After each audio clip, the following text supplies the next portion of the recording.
राम का दिन घबराहट, बेचैनी और दहशत में बीतता था, क्योंकि उसने 16 वर्ष की आयु से 29 वर्ष की आयु तक केवल पाप ही पाप कर्म किए थे, एक भी पुण्य कर्म नहीं किया था। जब उसे एहसास होता है कि उसकी यह सोच गलत थी कि इस दुनिया ने उसे अनाथ बेसहारा समझकर उसका दिल खोलकर शोषण किया है और दुनिया में जितने भी दुख कष्ट होते हैं उसे दिए हैं, इसलिए वह अब तक दुनिया से बदला लेने के लिए जी रहा था और वह यह भूल गया था कि अगर दुनिया में सच्चे अच्छे लोग नहीं होते तो वह अनाथ कमजोर बेसहारा 29 वर्ष तक जीवित नहीं रहता, कब का परलोक सुधर गया होता। लेकिन अब तक वह इतना बड़ा बेसी दरिंदा बन चुका था कि अब वह सच्चाई, ईमानदारी, पुण्य कर्म करके पवित्र जीवन जीना भी चाहता, तो यह दुनिया उसे जीने नहीं देती, क्योंकि 29 वर्ष की आयु तक राम ने अपने बुरे कर्मों से हजारों दुश्मन बना लिए थे। वह रात दिन उसकी हत्या करने के लिए खोजते रहते थे, उसके ऊपर से पुलिस भी उसे खोजती रहती थी।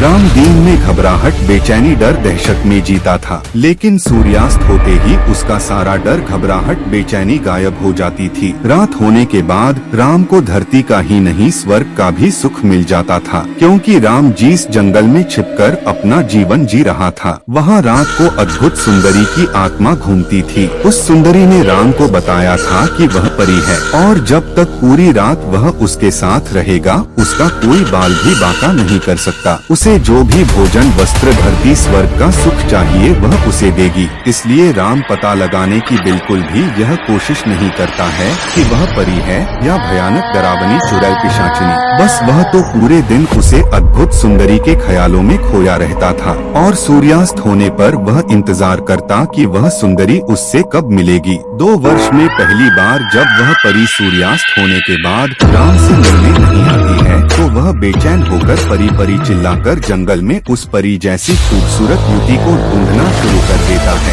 कई किलोमीटर ढूंढने के बाद वह अद्भुत सुंदरी उसे नदी के किनारे एक बहुत बड़े पहाड़ी पत्थर पर बैठी हुई दिखाई देती है। राम उसे देखकर उसके पैर पकड़कर जमीन पर उस परी जैसी युवती के सामने लेट जाता है और रो रो कर एक ही बात दोहराता है, मुझे अकेला छोड़कर कभी कहीं मत जाना, वरना मैं तुम्हारी जुदाई में अपनी जान दे दूंगा। बार बार उसके यह बात दोहराने के बाद वह अद्भुत सुंदरी अपने असली डरावने भयानक रूप में आकर उससे कहती है, जब तूने इस धरती पर जन्म लिया जब से तेरे साथ हूँ और इंतजार कर रही हूँ कि कब तेरा इस धरती पर समय पूरा हो और मैं तुझे अपने साथ लेकर जाऊँ। उसकी यह बात सुनकर राम आश्चर्यचकित होकर पूछता है, तुम कौन हो? वह बताती है कि तू जिससे डरकर इस जंगल में छुपा हुआ है मैं वही तेरी मौत हूँ। उसकी यह बात सुनकर राम उस अद्भुत सुंदरी के पर छोड़कर दूर खड़ा हो जाता है और वह अद्भुत सुंदरी देखते ही देखते अपने भयानक पिशाचिनी के रूप में आ जाती है